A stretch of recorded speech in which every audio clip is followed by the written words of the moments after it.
जय श्री कृष्णा। राधे राधे। एक बार फिर से स्वागत है आपके अपने YouTube चैनल धर्म ज्ञान में। आज की वीडियो में आप सुनेंगे भादव मास महात्म्य की अगली कथा। तो चलिए कथा शुरू करते हैं। जय श्री कृष्णा। भगवान श्री कृष्ण की कृपा सदा आप सब पर बनी रहे।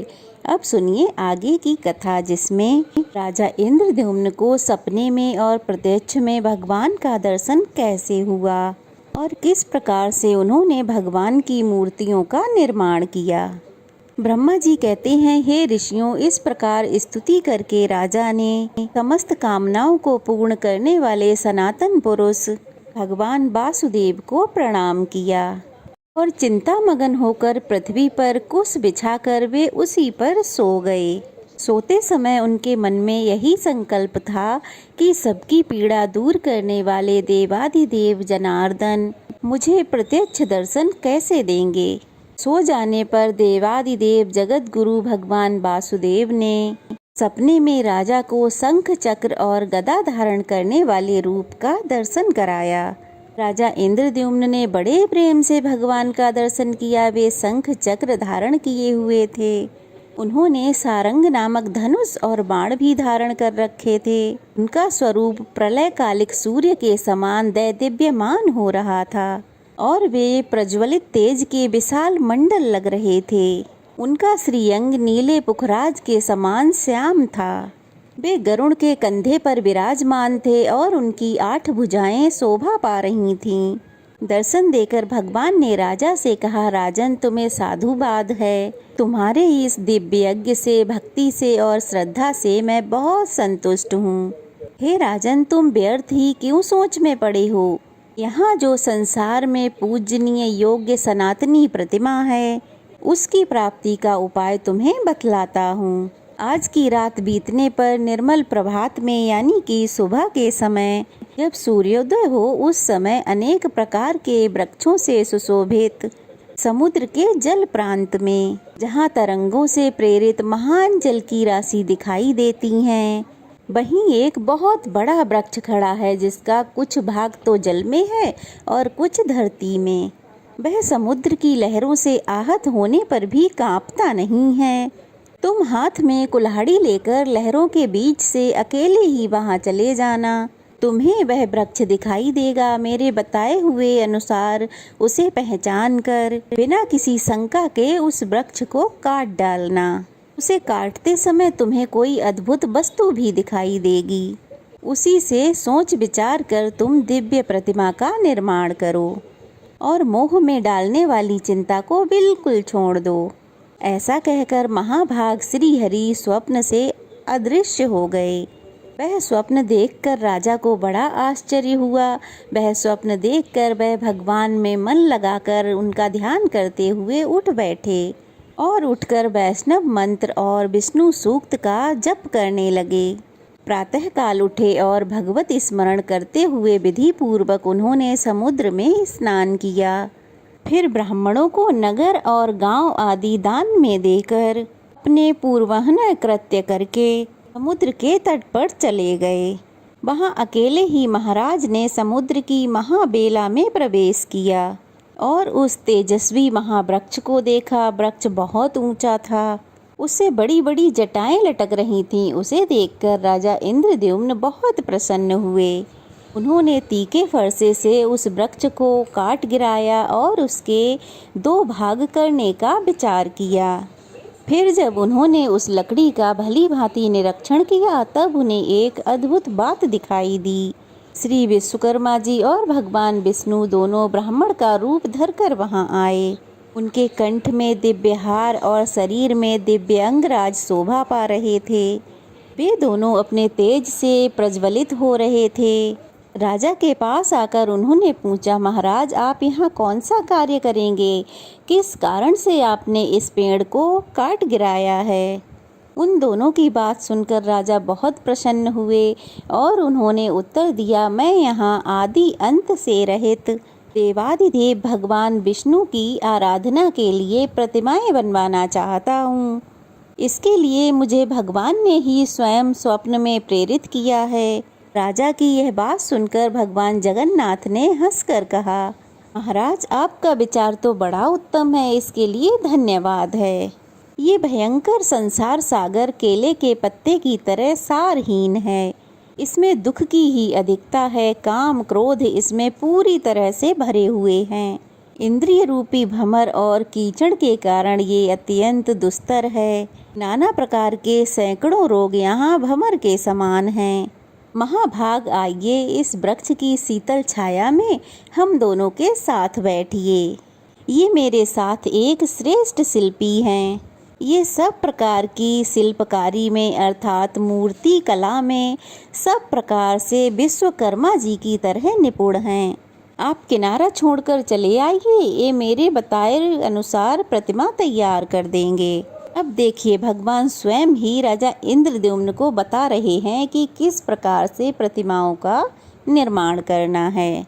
ब्राह्मण की बात सुनकर राजा इंद्रद्युम्न समुद्र का किनारा छोड़कर उनके पास चले गए और वृक्ष की शीतल छाया में बैठ गए। इसके बाद ब्राह्मण रूपधारी भगवान ने शिल्पियों में प्रधान विश्वकर्मा जी को आज्ञा दी कि तुम प्रतिमा बनवाओ। भगवान श्री कृष्ण का रूप परम शांत हो।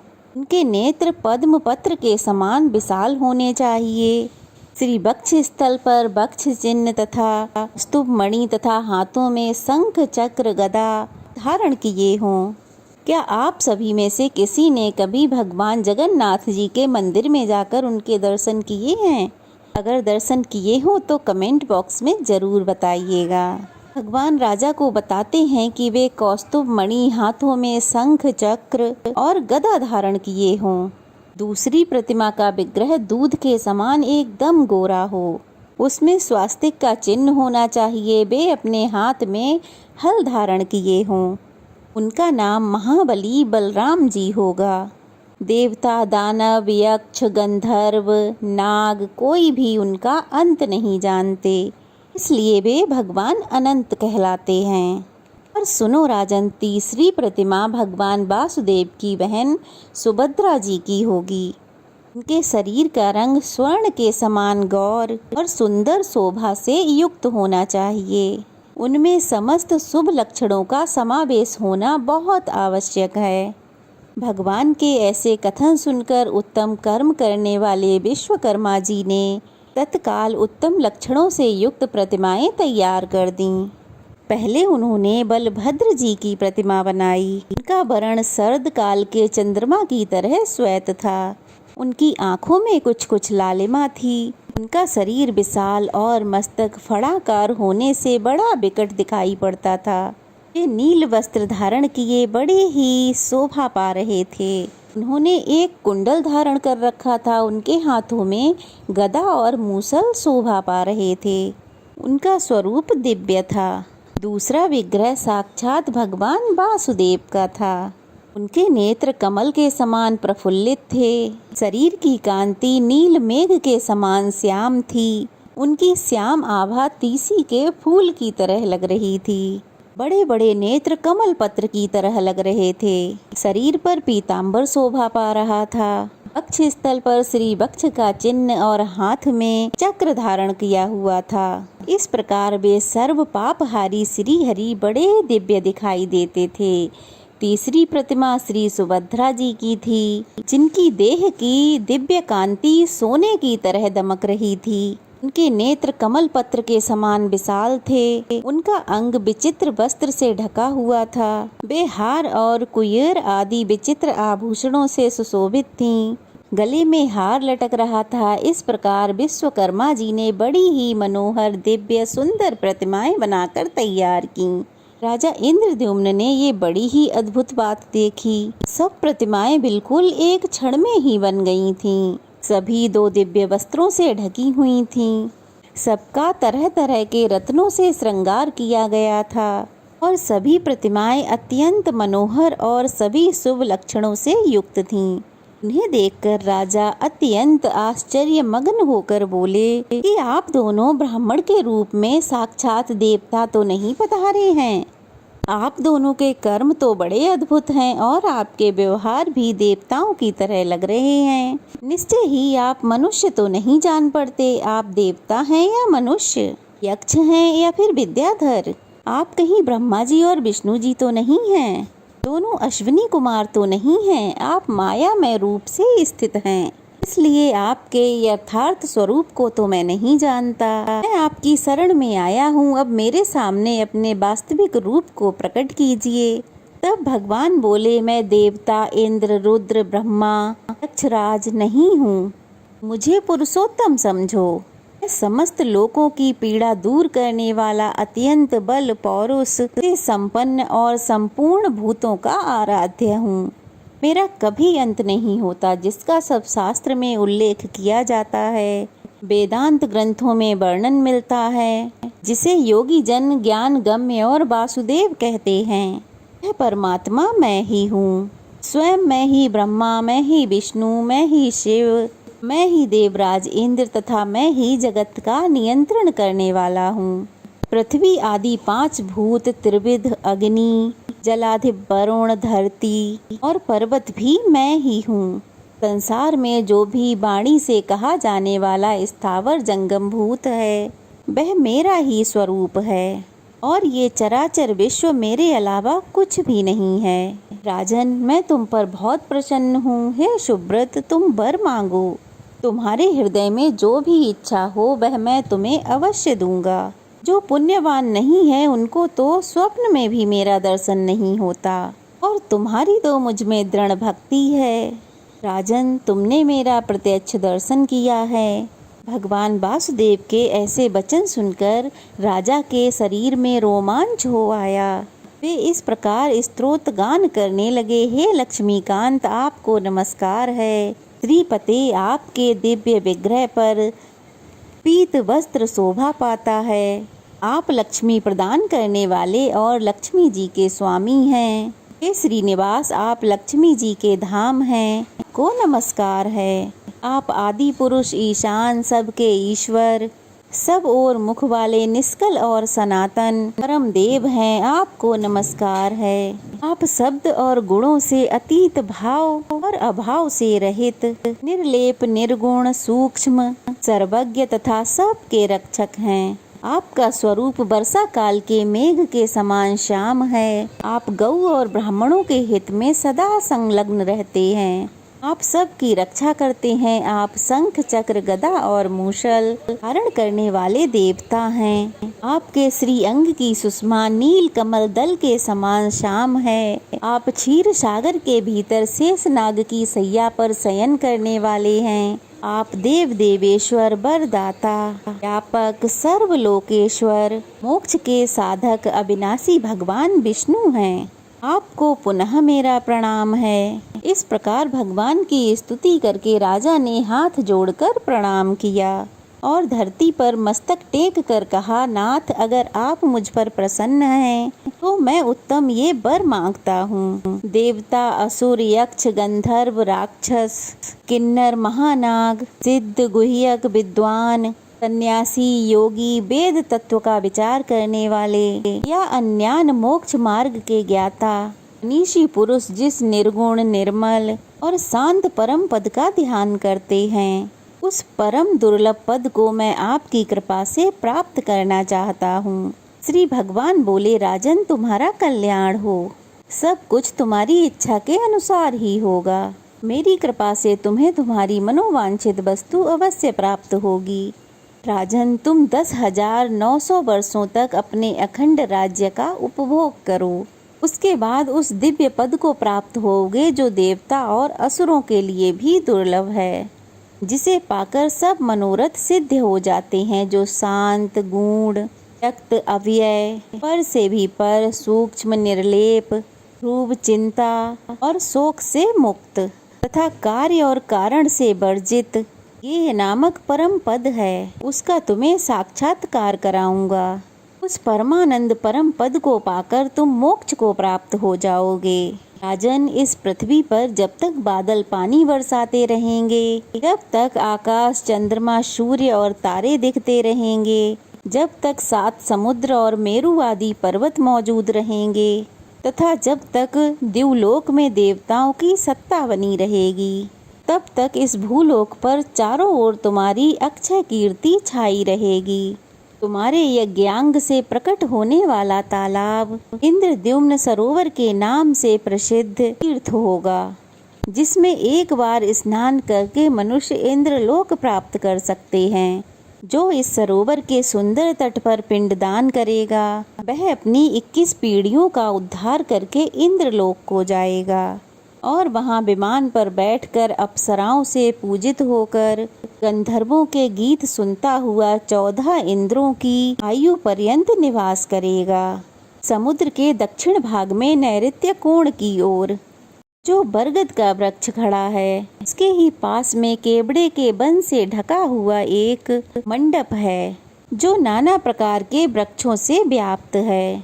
आषाढ़ के शुक्ल पक्ष की पंचमी को महा नक्षत्र में हमारी इन प्रतिमाओं को ले आकर लोग 7 दिनों तक मंडप में स्थापित रखें। समय बड़ा उत्सव होगा। सोने के दंड लगे हुए चवर तथा रत्न भूषित व्यंजनों द्वारा सब लोग हमें हवा करेंगे। इस प्रकार मंडल पाठ पूर्वक हमारी स्थापना होगी। ब्रह्मचारी, सन्यासी, स्नातक, वानप्रस्थ, गृहस्थ, सिद्ध तथा अन्य ब्राह्मण नाना प्रकार के पदों वाले स्तोत्रों, ऋग, यजु और सामवेद की ध्वनि से बलराम और श्री कृष्ण की स्तुति करेंगे। उस समय जो मनुष्य भक्ति पूर्वक मेरी स्तुति, दर्शन अथवा नमन करेगा, वह श्री हरि के शोभा में धाम में विराजेगा। इस प्रकार राजा को वरदान देकर विश्वकर्मा सहित भगवान श्री हरि वहां से अंतर्ध्यान हो गए। राजा की प्रसन्नता की तो कोई सीमा ही नहीं रही। उनका शरीर रोमांचित हो आया। उन्होंने भगवान के दर्शन से अपने आप को कृतकृत्य माना। इसके बाद श्री कृष्ण, बलराम और वरदायिनी सुभद्रा जी को मणियों से जड़े हुए विमानों के आकार के रथों में बिठाकर वे बुद्धिमान राजा अमात्य और मंत्रियों सहित मंगल पाठ तथा गाजे बाजे के साथ ले आए और उन्हें परम मनोहर पवित्र स्थान में पधराया। फिर शुभ तिथि, शुभ समय, शुभ नक्षत्र और शुभ मुहूर्त में ब्राह्मणों के द्वारा उनकी प्रतिष्ठा कराई। उत्तम महल में वेदोक्त विधि पूर्वक प्रतिष्ठा करके उन सब विग्रहों को स्थापित किया। फिर तरह तरह के सुगंधित पुष्पों से विधिवत पूजन करके फिर तरह तरह के सुंदर मोती, मणि और सुंदर वस्त्र अर्पित किए। विविध प्रकार के रत्न, आसन, ग्राम, नगर, राज्य तथा पुर आदि भी दान किए। इस प्रकार अनेकों प्रकार के दान करके राजा ने समुचित रीति से राज्य किया और तरह तरह के यज्ञ करके अनेकों बार दान दिए। फिर कृतकृत्य होकर राजा ने समस्त परिग्रहों का त्याग कर दिया और अत्यंत उत्कृष्ट स्थान अर्थात मोक्ष अर्थात भगवान श्री विष्णु के परम पद को प्राप्त कर लिया। मुनियों ने पूछा, हे सुरश्रेष्ठ, किस समय पुरुषोत्तम तीर्थ की यात्रा करना उचित है और प्रभु किस विधि से पंच तीर्थ का सेवन अर्थात दर्शन करना चाहिए? स्नान दान रूप एक एक तीर्थ का और दर्शन का जो अलग अलग फल हो वह सब भी बताइए। तब ब्रह्मा जी बोले, जो कुरुक्षेत्र में अपनी इंद्रियों और क्रोध को जीत कर बिना कुछ खाए पिए 70,000 वर्षों तक एक पैर पर तपस्या करता है और जो ज्येष्ठ शुक्ल द्वादशी को उपवास पूर्वक भगवान पुरुषोत्तम का दर्शन करता है, वह पहले की अपेक्षा अधिक फल का भागी होता है। इसलिए मुनिवरों, स्वर्ग लोक की इच्छा रखने वाले ब्राह्मणों चाहिए कि वे ज्येष्ठ मास में प्रयास करके स्त्री संयम पूर्वक भगवान पुरुषोत्तम का दर्शन करें। श्रेष्ठ मनुष्य को उचित है कि ज्येष्ठ मास में शुक्ल पक्ष की द्वादशी को विधि पूर्वक पंच तीर्थों का सेवन करके फिर श्री पुरुषोत्तम भगवान का दर्शन करे। जो ज्येष्ठ की द्वादशी को अविनाशी देवता भगवान पुरुषोत्तम का दर्शन करते हैं, वे विष्णु लोक में पहुंचकर फिर कभी वहां से नीचे नहीं गिरते। इसलिए ज्येष्ठ में प्रयत्न पूर्वक वहां की यात्रा करनी चाहिए और वहां पंच तीर्थ सेवन पूर्वक पुरुषोत्तम का दर्शन करना चाहिए। जो अत्यंत दूर होने पर भी भक्ति पूर्वक भगवान पुरुषोत्तम का कीर्तन करता है, वह शुद्ध चित्त होकर भगवान विष्णु के धाम में जाता है। जो श्रद्धा पूर्वक एकाग्रचित होकर श्री कृष्ण के दर्शनार्थ यात्रा करता है वह सब पापों से मुक्त होकर विष्णु भगवान के धाम को जाता है। जो दूर से भगवान पुरुषोत्तम के प्रसाद शिखर पर स्थित नील चक्र का दर्शन करके उसे भक्ति पूर्वक प्रणाम करता है वह मनुष्य सहसा पाप से मुक्त हो जाता है। आज की कथा यहीं तक। इससे आगे का वृतांत आप लोग अगली कथा में ज़रूर सुनिएगा। तो आज की कथा कैसी लगी कमेंट बॉक्स में बताइएगा और पूछे गए प्रश्न का जवाब भी ज़रूर दीजिएगा। अगर कथा अच्छी लगी हो तो अच्छे कमेंट्स कीजिए, वीडियो को लाइक कीजिए, ज़्यादा से ज़्यादा शेयर कीजिए, अपना प्यार और आशीर्वाद दीजिए। और अगर नए हैं तो प्लीज़ जल्दी से चैनल को सब्सक्राइब कर लीजिए। तो चलिए फिर मिलते हैं, तब तक के लिए जय श्री कृष्णा।